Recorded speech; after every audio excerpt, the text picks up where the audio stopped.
အခုပထမဆုံးတင်ဆက်ပေးခြင်းတဲ့တဲ့ကတော့အကြက်ဖက်မင်းအောင်လိုင်းကသူသားဖြစ်သူအောင်ပြည့်စုံရဲ့ရဲနာပုံမြို့တစ်စီမံကိန်းမှာလာရောက်ရင်းနှီးမြှုပ်နှံကြဖို့ကိစ္စကိုအိန္ဒိယတရုတ်ရုရှားအပြင်နောက်ထပ်ဘယ်လာရုစ်နိုင်ငံကလုပ်ငန်းရှင်တွေကိုလည်းတွားပြီးဖိတ်ခေါ်နေပြန်တယ်လို့စီမံကိန်းမှာနိုင်ငံကလေဆိပ်ပါဖွင့်ထားတဲ့အတွက်ယာတီမရွေးတွားလာနိုင်တယ်ဆိုပြီးတော့ပါတွားပြောနေပြန်ပါတယ်ဒါကတော့ဩဂုတ်လ20ရက်နေ့ကပဲဘယ်လာရုစ်နိုင်ငံမှာကျင်းပတဲ့မြန်မာဘယ်လာရုစ်စီးပွားရေးဖိုရမ်မှာပါမင်းအွန်လိုင်းက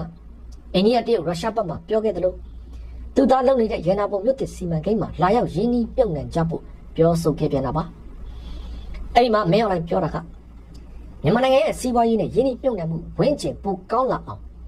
digital စနစ်ဘက်ကိုပြောင်းလဲလှုပ်ဆောင်နေတဲ့အကြောင်းဤပညာ digital ဝန်ဆောင်မှု AI digital ငွေပေးချေမှုနဲ့စက်တစ်တီထွင်မှုလုပ်ငန်းတွေမှာဘယ်လာရုစ်ကလုပ်ငန်းရှင်တွေအနေနဲ့ရန်နာပုံမြို့တစ်စီမံကိန်းအတွင်းလာရောက်ရင်းနှီးမြှုပ်နှံကြပါလို့ဖိတ်ခေါ်ခဲ့ပြန်တာပါအဲ့ဒီစီမံကိန်းမှာယာတီမြေသွားလာနိုင်တဲ့ကားလမ်းတွေနဲ့ဂျက်လေယာဉ်တွေဆင်းသက်နိုင်တဲ့နိုင်ငံတကာအဆင့်မီလေဆိပ်ပါဖွင့်ထားပြီးဖြစ်တာကြောင့်နိုင်ငံခြားခီးသွားလာရေးလွယ်ကူတယ်လို့လည်းမင်းအွန်လိုင်းကပြောခဲ့ပြန်ပါတယ်ဒါပြင်မြန်မာနိုင်ငံမှာစက်မှုဇုံတွေအထူးစီးပွားရေးဇုံတွေအပြင်စိုက်ပျိုးရေးအခြေပြုဇုံနဲ့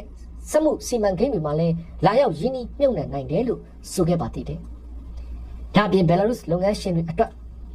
ရန်ကုန်မြို့အနီးကတီလဝါအထူးစီးပွားရေးဇုံဟာတည်ယူပို့ဆောင်ရေးနဲ့အခြေခံအဆောက်အုံပိုင်းမှာအားသာချက်ရှိတာကြောင့်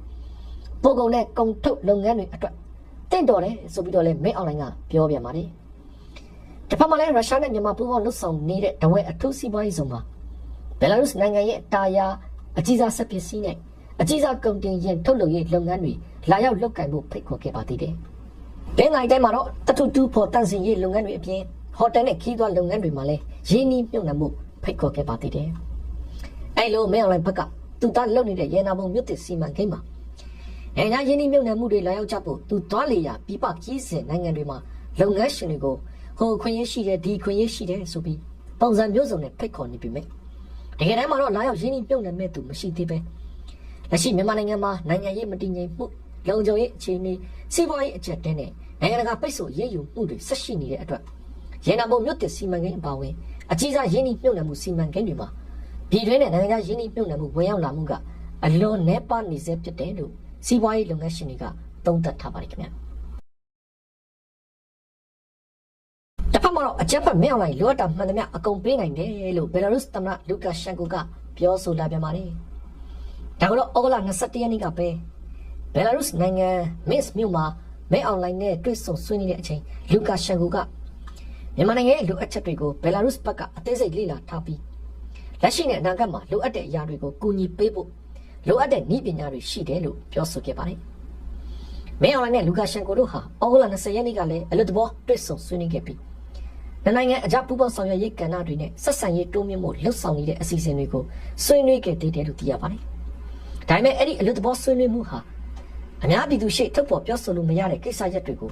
နိုင်ငံအကြဆွေးနွေးနိုင်အောင်အထောက်အကူဖြစ်တယ်လို့လည်းဘယ်လာရုစ်သမ္မတလူကာရှန်ကိုကပြောဆိုထားပါသေးတယ်ဒါပြင်အခုနှစ်အတွင်းဘယ်လာရုစ်နိုင်ငံမစ်မြို့နဲ့မြန်မာနိုင်ငံနေပြည်တော်မှာနိုင်ငံတန်ရုံးတွေဖွင့်လှစ်ဖို့စီစဉ်ထားတဲ့ကိစ္စဟာလည်း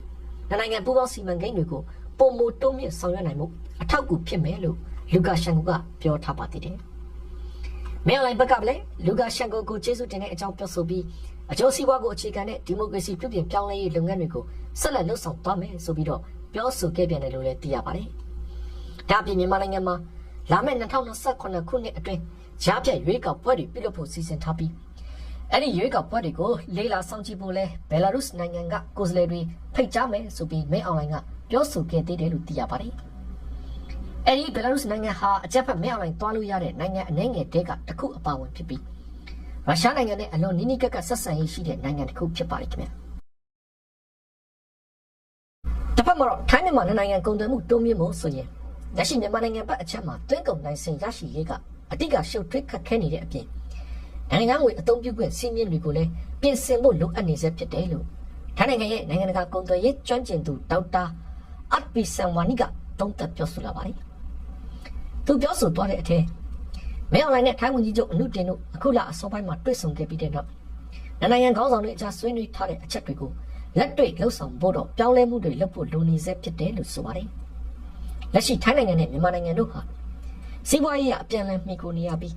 မြန်မာနိုင်ငံဟာထိုင်းနိုင်ငံရဲ့အလုံးစုံကုန်သွယ်ပတ်နိုင်ငံတွေတဲကအဆင့်21မှာရှိတယ်လို့ထိုင်းကုန်သွယ်ရေးဝန်ကြီးဌာနရဲ့အချက်လက်တွေအရသိရပါတယ်။လက်ရှိထိုင်းနိုင်ငံအနေနဲ့မြန်မာနိုင်ငံကတဘာဝတငွေနဲ့စိုက်ပျိုးရေးထွက်ကုန်အချို့ကိုတင်သွင်းနေပြီးမြန်မာနိုင်ငံဘက်ကလည်းထိုင်းနိုင်ငံကစက်မှုကုန်ပစ္စည်းတွေစက်ယန္တရားတွေဓာတ်မြေဩဇာနဲ့လူသုံးကုန်ပစ္စည်းတွေကိုအဓိကတင်သွင်းနေပါတယ်။လက်တော်မှာတော့ထိုင်းမြန်မာနှစ်နိုင်ငံကုန်သွယ်မှုတိုးမြင့်ဖို့ဆိုပြီးနိုင်ငံခေါင်းဆောင်ပိုင်းတွေကဆွေးနွေးမှုတွေရှိနေပေမဲ့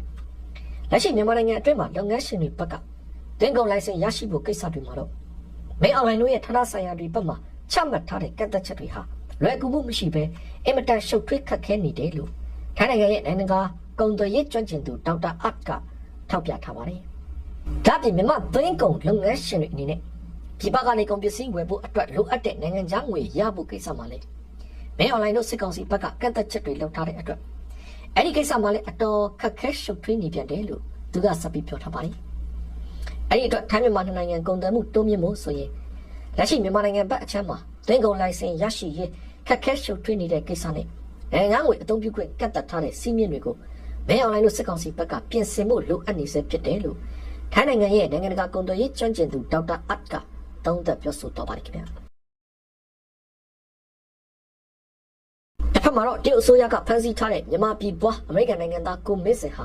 မတရားဖမ်းဆီးခံရသူလို့အမေရိကန်ကသတ်မှတ်ထုတ်ပြန်လာပြီးတဲ့နောက်ကိုမင်းစင်ကိုမတရားဖမ်းဆီးထားခြင်းမဟုတ်ဘူးလို့တရုတ်နိုင်ငံရဲ့ဝန်ကြီးဌာနကသတင်းထုတ်ပြန်ညင်းဆိုလာပါတယ်။ဒါကတော့ဩဂုတ်လ20ရက်နေ့ကပဲအမေရိကန်နိုင်ငံရဲ့ဝန်ကြီးဌာနကထုတ်ပြန်ချက်မှာလက်ရှိတရုတ်အစိုးရကဖမ်းဆီးထားတဲ့မြန်မာပြည်ပွားအမေရိကန်နိုင်ငံသားကိုမင်းစင်ဟာမတရားဖမ်းဆီးခံထားရသူဖြစ်တယ်လို့ပြောလိုက်ပြီးအမေရိကန်အနေနဲ့ကိုမင်းစင်လွတ်မြောက်ရေးကိုဦးစားပေးလုပ်ငန်းတရက်အဖြစ်ဆောင်ရွက်သွားမယ်လို့ထုတ်ပြန်ခဲ့တာပါ။အဲဒီလိုအမေရိကန်ဘက်ကထုတ်ပြန်လာပြီးတဲ့နောက်တရုတ်နိုင်ငံရဲ့ဝန်ကြီးဌာနကဩဂုတ်လ21ရက်နေ့ဖြစ်တဲ့မနေ့ကပဲဒီကိစ္စနဲ့ပတ်သက်ပြီးမြန်မာပြည်ပွားအမေရိကန်နိုင်ငံသားကိုမင်းစင်ကိုတရုတ်ဆိုရကမတရားဖမ်းဆီးထားတာမဟုတ်ဘူးလို့ညင်းဆိုထုတ်ပြန်လာတာပါ။ဒါနဲ့ပတ်သက်ပြီးတရုတ်နိုင်ငံရဲ့ဝန်ကြီးဌာနပြောရေးဆိုခွင့်ရှိသူပြောတာကကိုမင်းစင်ဟာတရုတ်နိုင်ငံရဲ့အမျိုးသားလုံခြုံရေးကိုထိခိုက်စေမဲ့လုပ်ရက်တွေမှာပါဝင်ခဲ့တယ်လို့တန်တရားရှိသူဖြစ်ပြီးသူဟာတရုတ်ဥပဒေကိုချိုးဖောက်ထားတဲ့အတွက်ထိမ့်သိမ်းထားတာဖြစ်တယ်လို့လည်းပြောပါတယ်။အဲဒီမြန်မာပြည်ပွားအမေရိကန်နိုင်ငံသားကိုမင်းစင်ဟာမြန်မာနိုင်ငံရေးနဲ့မူဝါဒဆိုင်ရာလေ့လာသုတေသနအဖွဲ့တစ်ခုကိုဦးဆောင်နေသူဖြစ်ပြီးသူဟာတရုတ်အစိုးရရဲ့ဖိတ်ကြားမှုကြောင့်တရုတ်နိုင်ငံယူနန်ပြည်နယ်ကိုပညာရေးဆိုင်ရာအစည်းအဝေးတစ်ခုတက်ရောက်ဖို့အတွက်ဇွန်လ3ရက်နေ့မှာတွားရောက်ခဲ့ပြီးတဲ့နောက်ဖမ်းဆီးခံခဲ့ရတာဖြစ်ပါတယ်။အမေရိကန်နိုင်ငံဝန်ကြီးဌာနကတော့သူတို့ရဲ့အမေရိကန်နိုင်ငံသားကိုမင်းစင်လွတ်မြောက်ဖို့အတွက်ဦးစားပေးအနေနဲ့လှုပ်ဆောင်မဲ့အကြောင်းပြင်တရုတ်နိုင်ငံမှာကိုမင်းစင်လိုမတရားဖမ်းဆီးထိန်းသိမ်းခံထားရတဲ့အမေရိကန်နိုင်ငံသားတွေနဲ့ပြည်ပထွက်ခွာခွင့်ပိတ်ပင်ခံထားရတဲ့သူတွေလွတ်မြောက်ရေးအတွက်ပါဆက်လက်ဖိအားပေးတော့မယ်လို့ပြောထားပါတယ်။အဲဒီမြန်မာပြည်ပွားအမေရိကန်နိုင်ငံသားကိုမင်းစင်ဖမ်းဆီးခံရမှုဟာလက်ရှိအမေရိကန်နဲ့တရုတ်နိုင်ငံကြားဆက်ဆံရေးကောင်းမွန်အောင်ကြိုးပမ်းနေတဲ့အချိန်မှာပေါ်ပေါက်လာတာဖြစ်ပြီ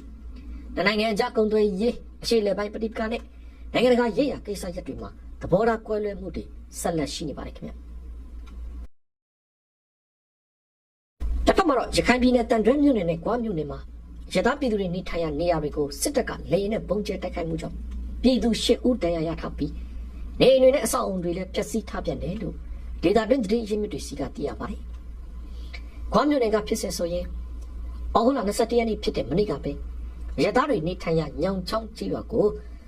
စစ်တပ်ကလေယာဉ်နဲ့လာပြီးပေါင်900ဘုံနှလုံးကျဲချသွားတယ်ဆိုပါတယ်။အဲဒီလိုစစ်တပ်ရဲ့လေကြောင်းတိုက်ခိုက်မှုကြောင့်ရသပြည်သူ8ဦးဒဏ်ရာရထားပြီးကျေးရွာစာတင်ကျောင်းနဲ့နေအိမ်တွေပါပျက်စီးထားတယ်လို့ရခိုင်ဒေသတွင်းသတင်းရင်းမြစ်ကပြောထားပါတယ်။ဒီဖြစ်စဉ်မတိုင်ခင်ဩဂုတ်လ23ရက်နေ့ကလည်းဂွားမြို့နယ်ကိုင်းခုံကျေးရွာနဲ့ကျိန္ဒလီမြို့ကိုစစ်တပ်ကလေကြောင်းကနေပုံကျဲတိုက်ခိုက်ခဲ့ပြီးအဲ့ဒီဖြစ်စဉ်တွေမှာတော့ရသ8ဦးသေဆုံးခဲ့ပါတယ်။တစ်ဖက်ကရခိုင်ပြည်နယ်တန်တွဲမြို့နယ်မှာလည်းဩဂုတ်လ21ရက်နေ့ဖြစ်တဲ့မနေ့ကပဲငပလီမြို့ဇီးပကုန်းရက်ကွက်ကိုစစ်တပ်ကလေကြောင်းကနေပုံကျဲတိုက်ခိုက်သွားပြီးလက်တော်အေးအေးသိမ့်ပိုက်ထိန်းချုပ်ထားတဲ့နေမြေတွေကိုစစ်တပ်ကလေကြောင်းတိုက်ခိုက်မှုတွေဇက်တိုက်လှုပ်ဆောင်နေရမှာရသပြည်သူတွေနေထိုင်ရာနေရာတွေကိုတမင်တကာပြစ်မှတ်ထားတိုက်ခိုက်နေတာဖြစ်တယ်လို့လည်းအေးအေးကထုတ်ပြန်ထားပါသေးတယ်ခင်ဗျာ။